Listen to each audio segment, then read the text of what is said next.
The morning they dumped the first load of gravel across my lane, it was a Tuesday, the 14th of October 2014, and the sky was the color of old tin, flat and low, holding a cold that hadn't quite decided to become rain.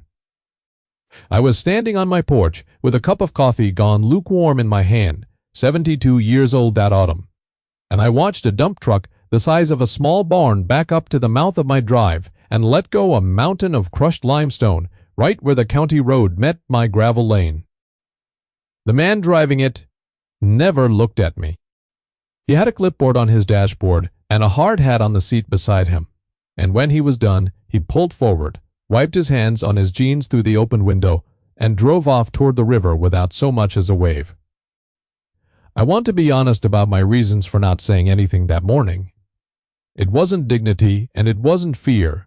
It was that I didn't yet understand what I was looking at. I thought maybe the county was regrading the road, or that somebody had made a mistake with a delivery meant for the new construction happening down along the water. I didn't know yet what my grandmother knew. I didn't know that the little strip of dirt they'd just buried under 6 tons of rock was the one thing standing between a $400 million dam and the river it wanted to swallow. So I set my coffee down and I walked out to look at it. An old woman in a barn coat with the mud sucking at her boots, and I stood at the edge of that gravel pile and I thought, well, somebody wants this lane gone bad enough to spend money making it disappear.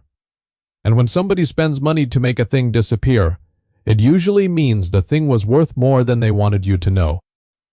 My grandmother used to say that the land keeps its own accounts, and it pays out slow, but it never forgets who it owes. I didn't think of that line right away. It came to me later, out by the river on a colder morning than this one. But I'm getting ahead of myself, and this is not a story you can rush, because the whole point of it is that they were fast and I was slow, and slow won. Let me tell you about the lane first, because you have to understand the lane to understand the rest. My farm sits on 40 acres of bottomland along a river I won't name, in a county I won't name either, because some of the people in this story are still alive and still driving their 2 clean trucks around, and I've got no quarrel left with any of them. The lane runs a quarter mile from the county blacktop down to my house, and then it keeps going, past the house, past the barn, all the way down to the water, where it ends at a low stone landing my great-grandfather laid by hand sometime before the First World War. For most of my life, that lane was just a lane. It was how the milk truck came in when we still ran dairy, and how the hay wagons came out, and how I walked down to the river as a girl to sit on that stone landing and watch the water go by like it had somewhere important to be. What I did not know, what almost nobody living knew, was that the lane was not merely mine to walk on. It was mine to control. And the men building the dam 3 miles downstream needed to cross it, or rather, they needed to raise the water over it. And to do that legally, they needed to prove that nobody held a right that the rising water would drown. That distinction between a lane you own and a lane you have a legal right to keep open and dry is the whole hinge of what happened. And I promise, I'll make it plain before we're through, because it took a man with letters after his name 3 weeks to make it plain to me. The dam project had been in the papers for 2 years by then. A company had come in from out of state, and they partnered up with the state and a couple of utilities, and they were going to build a hydroelectric dam and a reservoir that would generate power, and they said control flooding and create a lake for recreation and bring jobs and money to a county that had watched its young people leave for 30 years. $400 million, the figure they kept saying. Though I've since learned that the figures men say about their projects, and the figures those projects actually cost, are 2 different animals that only occasionally get introduced. There were meetings at the high school gymnasium, and there were glossy renderings of a blue lake with sailboats on it. And there were men in clean Carhartts with tablets who came around to every farm along the river valley and made offers. Most folks sold. I understand why they sold. The offers were fair enough on paper, and the alternative, they were told, was that the state would take the land anyway through eminent domain and pay them less. When a big enough thing tells you it's going to happen whether you like it or not, Most people find a way to make peace with it, and I don't judge them for that. My neighbor to the south, a good man named on nobody's account but his own, so I'll leave his name out of it, sold his 160 acres and moved to be near his daughter in the city. He stopped by before he left, leaned on my gate, and told me I was a fool to hold out. He said it kindly. He said, "They've got the state behind them, and the state has got forever and a bottomless pocket, and you have got yourself and 40 acres and no lawyer." And I told him I wasn't holding out for money. I told him I was farming. He looked at me a long moment, then he shook his head and said, "You always did do things the slow way." And he drove off, and that was the last I saw of him. Now, here is the thing about that gravel. When the water rises behind a dam, it doesn't just cover the deepest part of the valley. It backs up. It fills every low place, every draw, every old creek bed, and it creeps up the bottomland acre by acre until it finds the line. The engineers drew on their maps the line they called the faux pool elevation. My house sat above that line. They'd been careful to tell me that more than once, as if it were a kindness. "Your house won't flood, ma'am." But my lane, the lower half of it, the part that ran down to the stone landing, that was below the line. Under the new lake, that stretch of lane would lie 11 feet beneath the surface, and the stone landing my great-grandfather laid would be a thing that fish swam over. And the men who dumped the gravel, I came to understand, were not the dam company at all. They were the county road department acting on a request, and the request had come dressed up as a routine matter, a note in a file that said the lower lane was being decommissioned and closed as a public way ahead of the reservoir filling. Decommissioned, closed, buried under limestone so that come spring nobody could say there had ever been a passable road there at all, because if there was no passable lane, there was no lane to protect. And if there was no lane to protect, there was no right of mine for the rising water to drown. You see how it works? You see how quiet and how clever it is? They weren't going to fight me over my rights. They were going to make it look like I never had any. My grandmother would have known exactly what they were doing, because my grandmother had watched men do quiet, clever things to women's land her whole long life, and she had left me, without my knowing it, the one weapon that could stop them cold. But I didn't know that yet. On that tin-colored Tuesday, I just knew that somebody had buried my lane, and I stood there in the mud until my coffee was truly cold, and then I went inside, and I did the thing I do when I don't understand something. I went looking for what the dead had written down. I should tell you about my grandmother now because she's the second person in this story, even though she'd been gone 40 years by the time it happened, and, in a way, she's the one who wins it. Her name I'll keep the way I keep the county's name, because some things you hold close. She was born in 1889, and she died in 1974. And in between she ran this farm through 2 wars, a flood, a drought that killed the corn 3 years running, and a husband who died young and left her with the land and 4 children and a mortgage. She did not lose the farm. Every man in the county at one point or another expected her to lose the farm, and she did not lose the farm. And I have come to believe she did not lose it because she understood one thing better than anyone around her, that a piece of paper, correctly worded and correctly filed, is stronger than any bank and any neighbor and any man in a clean truck. She kept records the way some women keep gardens. There was a cedar chest at the foot of the bed, and in that chest were the deeds and the tax receipts and the mortgage papers and the letters. All of it, going back to my great-grandfather's time, wrapped in oilcloth and tied with string. When I was a girl, she made me sit with her and read them aloud, and I hated it, the dry language of it, the whereases and the parties of the first part, and she would rap my knuckles with her thimble and say, "Child, this is the family. This paper is more the family than the photographs are. The photographs tell you who we loved. This tells you what is ours and how we came to hold it, and one day you'll be glad you can read it. I was not glad then." I was a girl, and I wanted to be outside. But I read them, all of them, over years of winter evenings. And, though I forgot most of it, my hands remembered the shape of the chest and the smell of the oilcloth, and when I went looking that Tuesday, I knew right where to look. But here is where I have to confess something, because this story doesn't work if I make myself out to be wiser than I was. I opened the chest that afternoon, and I found the deed to the farm, the current one, in my own name, dated 1974, when the land came to me after she passed. And I read it, and it said what I already knew, that I owned 40 acres, more or less as described, and it said nothing about the lane, nothing about the river, nothing about any right that would help me. And I felt foolish. I felt like an old woman clutching at paper because she couldn't stand to lose. So I tied the oilcloth back up, and I put the chest back at the foot of the bed in the front room. And I did not dig any deeper because I wasn't ready to.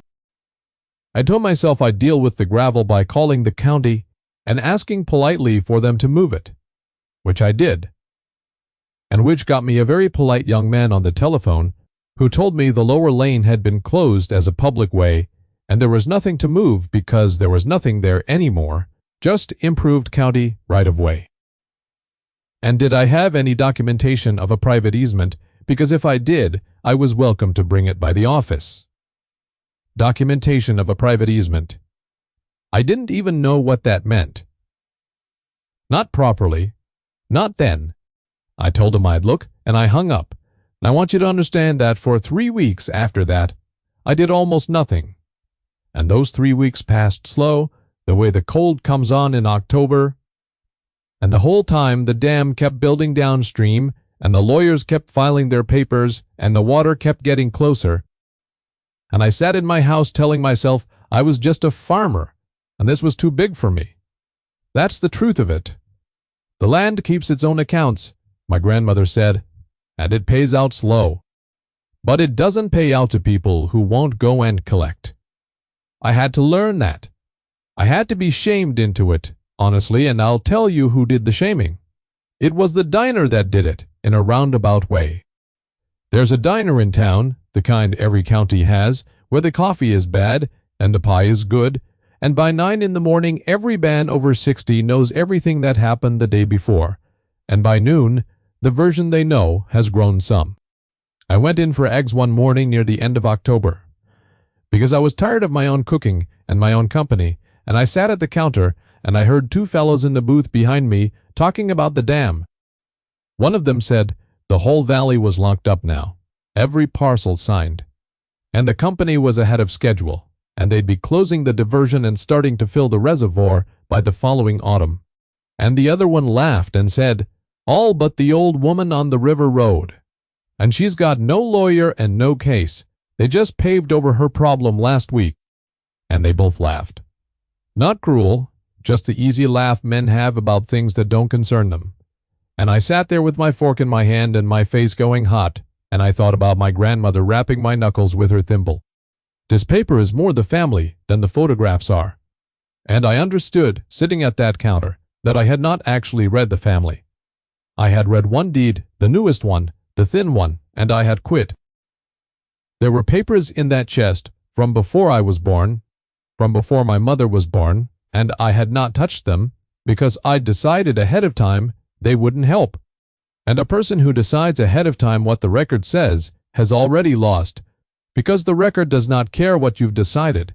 It just sits there being true.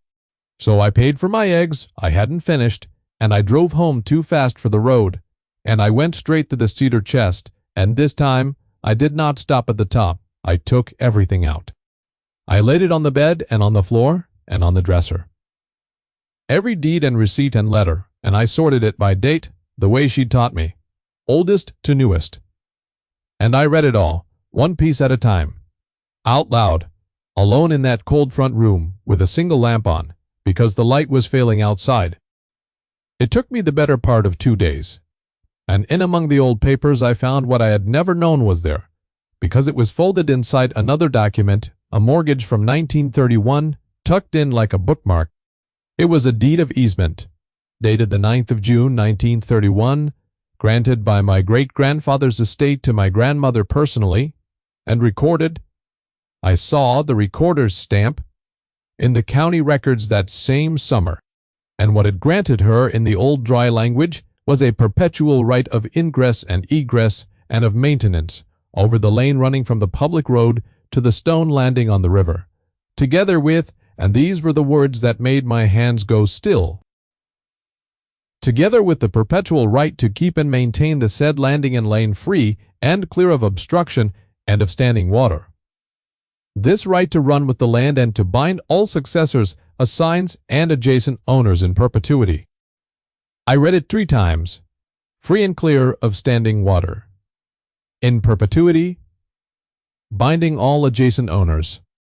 My grandmother, in 1931, in the middle of a drought and a depression, with 4 children and a mortgage, had gone to the trouble and expense of recording a legal right that said no one could ever put standing water over her lane and her landing.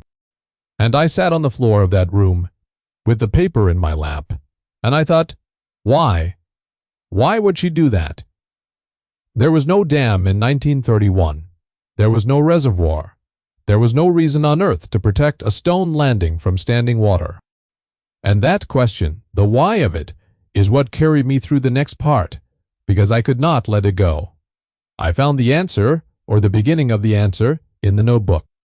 My grandmother kept a notebook, a marbled composition book, with a black and white cover soft and furred at the corners from handling, and it was in the chest, too, at the very bottom, under everything. It wasn't a diary. It was a farm ledger, mostly, columns of what she planted and what it made. Prices at the elevator, dates of first frost and last frost going back decades, the kind of thing a careful person keeps. But scattered all through, it were notes to herself in a pencil gone brown, little observations, and I read every page by that single lamp. And near the front, on a page dated the spring of 1931, I found a line she had underlined twice. It said, "Spring flood took the low 40 again, 3rd year, landing under water 8 days." And below it, in the same hand, she had written, "They mean to dam the river above the shoals, to stop it, county talk." And below that, underlined twice, the line that turned this whole thing around. "If they dam it, the still water will drown the landing worse than the flood ever did." And then a question. The way she left questions when she hadn't settled the thing yet, a single word with a question mark after it. Rights? Just that. Rights? Question mark. And I understood then what she had done. There had been dam talk before. In 1931 county talk, men saying they'd stop the spring floods by damming the river above the shoals. Nothing came of it then. The Depression killed it the way the Depression killed most. Everything. But my grandmother, watching her landing go under floodwater, 3 springs running, and hearing the men talk about a dam that would make it worse, had asked herself one question. Rights? And then she had gone and answered it, quietly, correctly, and filed the answer with the county recorder, and let it sleep in a cedar chest for 40 years until her granddaughter needed it. She could not have known it would be this dam, this company, this $400 million. But she knew the river and she knew men, and she knew that someday somebody would want to put still water where her family walked, and she made sure that when they did, there would be a piece of paper standing in the doorway. I did not sleep much that night. I sat up with the deed and the notebook, and I let myself feel. For the first time in 3 weeks, something other. Then, helpless. But I want to be careful here, because a piece of old paper is not the same as winning, and I knew that even then. A right you can't explain and can't enforce is just a family story. So the next morning, which was cold enough that the puddles in the yard had a skin of ice on them, I drove into the county seat with the deed and the notebook wrapped in the same oilcloth my grandmother used, and I did the slow, unglamorous thing. I went to the county recorder's office, and I asked a woman at the counter, a woman about my own age, with reading glasses on a chain, to help me find the original recording of the 1931 easement in the county's own books, so that I would not be standing on my copy alone. And she was patient with me, and it took us the better part of the morning to find it, because the old books are indexed by the grantor's name, and I had to remember my great-grandfather's full name the way it would have been written. But we found it. It was there, in the county's own leather-bound book, in a clerk's careful hand, the 9th of June, 1931, exactly as my copy said. Word for word, free and clear of obstruction and of standing water. In perpetuity, binding all successors and adjacent owners. The woman with the reading glasses read it twice, the way I had, and then she looked up at me over the top of her glasses, and she said, "Quiet. This is a recorded property right." She said, "Whoever is building down on the river, if their water is going to touch this lane, they had to clear this." She said, "And I don't see how they could have, because it's right here, and it's been here the whole time." And then she went quiet, and she made me 2 certified copies with the county seal pressed into them, and she charged me $11, and as she handed them across, she said one more thing. Low, almost to herself. She said, "Your grandmother knew what she was doing." And I said, "Yes, ma'am." She surely did. Now I need to tell you about the man with the letters after his name, because he's the one who turned my grandmother's paper into a wall the dam company could not go around, and he did it in a way I did not expect. I did not have a lawyer the way my neighbor had warned me, and I did not have money. For one, not the kind of money it takes to fight a $400 million project.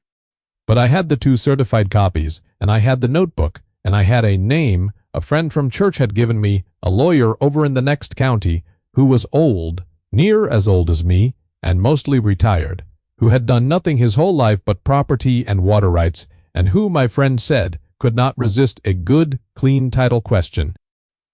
I drove over to see him on the first Monday of November, and his office was 2 rooms above a hardware store, and there was dust on the window sills and a coffee pot that had seen better decades, and he was a small, dry man, with hands that shook a little, until he picked up a document, and then they went still. I laid it all out on his desk. The current deed, the 1931 easement, the certified copies. The notebook opened to the underlined page. And he read it. He read it slow, longer than I thought a man could spend on so few pages.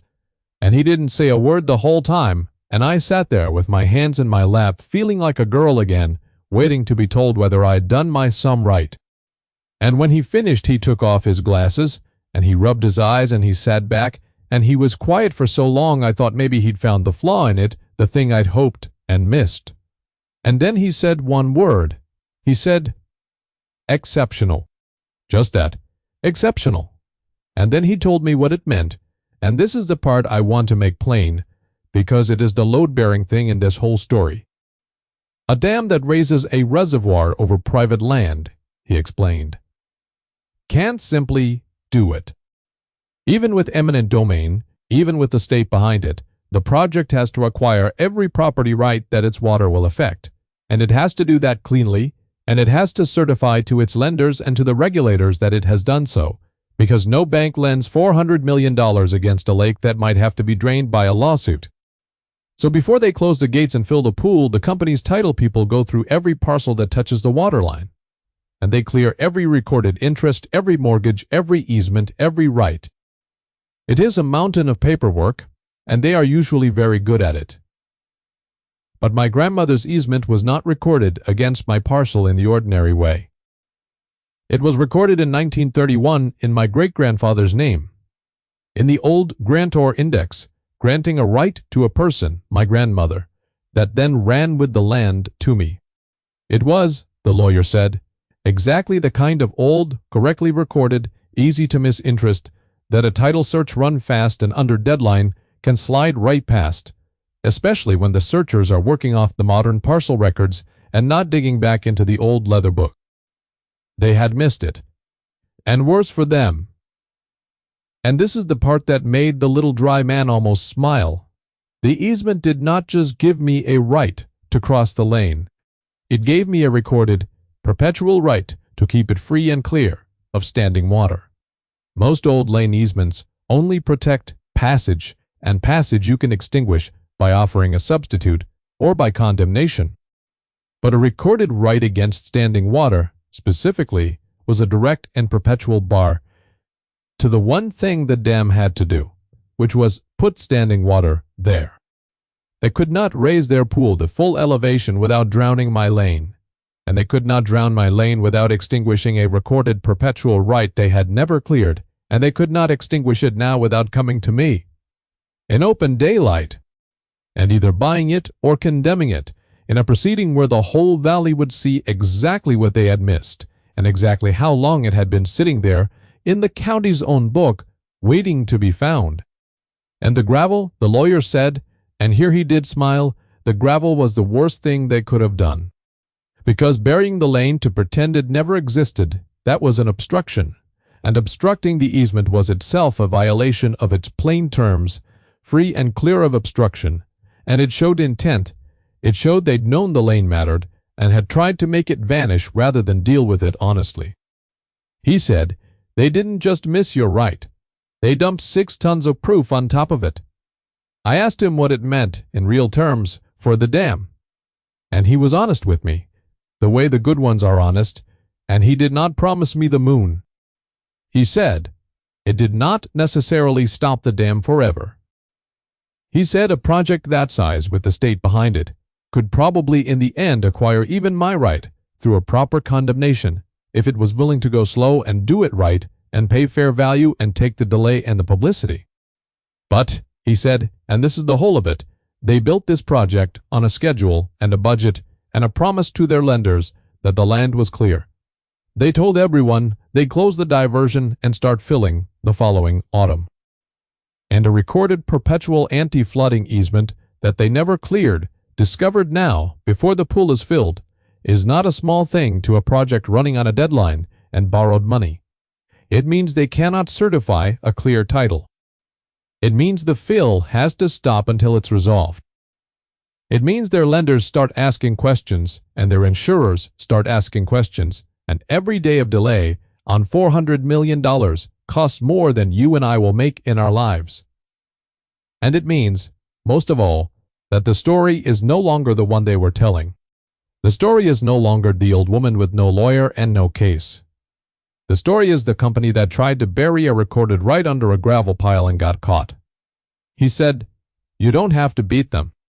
You just have to be the one true thing in the middle of their paperwork that they cannot lie their way around, and you are that thing. And then he said he'd take the case, and when I told him I didn't have the money for a fight like this, he waved his shaking hand at me and said the delay itself would bring them to the table, and he'd take a fee out of what they paid to settle, and if they paid nothing, he'd have had the pleasure, at his age, of one more clean title question before he quit. Exceptional, he said again, mostly to himself, closing the folder. Your grandmother. I'll not pretend the next part was quick, because nothing about it was quick.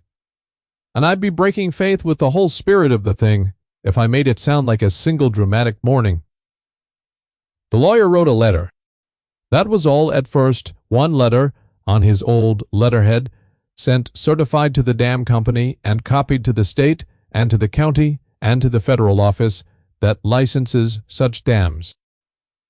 It laid out the 1931 easement, attached the certified copies, quoted the language about standing water and obstruction, and it noted, in dry, polite terms, that the company had buried the protected lane under gravel without ever clearing the recorded interest, and that until the matter was resolved, the filling of any reservoir that would place standing water upon the protected lane and landing would violate the easement. It asked for nothing. It demanded nothing. It just told the truth, quietly, to all the people who could not afford for that truth to be true. And then we waited, and the waiting was the hardest part, because for a long while nothing happened, and I was an old woman alone on a farm who had just poked a $400 million animal with a stick and did not know which way it would turn. But my grandmother's line was in my head by then, the whole of it. The land keeps its own accounts, and it pays out slow, but it never forgets who it owes. and I held on to it. 3 weeks after the letter, the polite young men in clean Carhartt started coming back around. Only they weren't offering to buy my whole farm anymore. They were offering to buy the easement first. A small number presented like a favor. Then a bigger number, presented like a final number. Then a much bigger number, presented by a different, older man who did not smile and who understood exactly what the delay was costing. My lawyer handled all of it and I let him, and I mostly stayed on my farm and fed my animals and watched the winter come down over the valley and the river run gray and free below my buried lane. They stopped the fill. That's the thing I want you to hold on to, because it's the vindication, and it came without any drama at all, just a piece of news that traveled up the river valley the way news does. The federal office, once it had the letter and the certified copies in front of it, would not let the diversion close until the title matter was cleared. And clearing it meant either buying my right at a price I'd agree to or condemning it in an open proceeding. And condemning it in an open proceeding meant standing up in a courtroom and explaining why they'd buried a recorded easement under gravel, which no company wants to explain. So they came to the table, the way the old lawyer said they would, and in the end, on a Tuesday in March, 5 months after the gravel came, I signed a settlement. I'll not tell you the number, partly because I keep such things close the way my grandmother kept names close, and partly because the number was never the point, and I won't let it become the point now. But I'll tell you, it was enough that I will not worry about the farm again in my lifetime, and enough that the old lawyer got a fee that made him laugh out loud in his dusty office, and enough that I set some aside for the great-grandchildren who'll read these deeds someday, whether they want to or not. And I'll tell you what they did with the lane, because it matters to me more than the money. They moved the gravel, they regraded the lower lane and rebuilt the stone landing.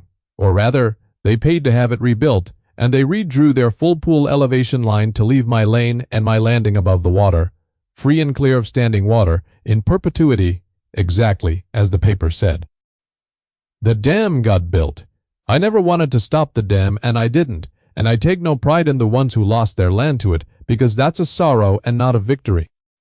But the lake stops short of my landing by 11 feet of elevation, and on a summer evening I can walk down my grandmother's lane, on gravel they laid, and then took back, and sit on the stone my great-grandfather set, and watch a lake with sailboats on it that comes right up to the edge of my family's line and no further. Because a woman in 1931 asked herself one question and then went and answered it. My neighbor to the south, the good man who sold and moved to the city, he came back through the following summer to visit graves, and he stopped by my gate the way he used to. He'd heard, of course. Everyone had heard. And he leaned on the gate and looked down at my lane running clear to the water. And he was quiet a while. And then he said, "Well," he said, "that's not the ending anybody figured on." And I said, "No, it wasn't." And he looked at the lake, and he looked at me, and he said, "I told you that you always did things the slow way." And I said, "You did." And he nodded, and he tapped the top rail of the gate twice with his knuckle, and he said, "You might not have been as much a fool as I thought." And then he got in his car and drove off toward the graves, and that was the whole of his concession, and it was enough, and I never needed more. There was no gloating in me by then anyway. When you win a thing like that, you don't feel triumphant. You feel handed to. You feel like you were only the last person in a long line who happened to be holding the paper when it finally came due. So here is what I've come to think about, all of it sitting on this porch, some years on older now, the lake gone familiar, the way everything goes familiar, if you live with it long enough. They were fast, and I was slow, and slow won, but not because slow is clever. Slow won because slow reads all the papers, not just the top one. Slow won because slow doesn't decide ahead of time what the record says. The dam company had lawyers and engineers and $400 million and a schedule, and they lost to a marbled notebook and a cedar chest because they were running so fast they skipped the old leather book where a woman had written the truth 83 years before in 1931. And I nearly lost too, not to them, but to myself because, for 3 weeks, I sat in my house and told myself I was just a farmer and it was too big for me, and I quit reading after the first deed. The difference between a problem and a lesson, my grandmother used to say, is only whether you were paying attention. I wasn't, at first. I had to be shamed into it by 2 men laughing in a diner. But the paper waited for me, the way it had waited all those years for anybody, patient as ground. Because paper correctly worded and correctly filed does not care that you gave up on it. It just sits there, being true. Until somebody comes and collects. The land keeps its own accounts, and it pays out slow, but it never forgets who it owes. And it owed my grandmother. And through her it owed me, and it paid. On a Tuesday in March, exactly what she'd asked for in June of 1931. If you've got an old chest at the foot of a bed, or a box of your people's papers in a closet you've been meaning to sort, or a family story about some right or some deed that nobody ever quite bothered to check, I want you to go and read it. All of it. Out loud if you have to. Don't decide ahead of time what it says. And if you've got your own piece of stubborn ground or a thing somebody tried to bury that turned out to be worth more than they wanted you to know, I'd truly like to hear about it in the comments below. Tell me what your people left you, and if this meant something to you. If it made you think about the paper in your own family that's still sitting there being true. Then subscribe and sit with me a while, because we move slow on this porch, but we always get there.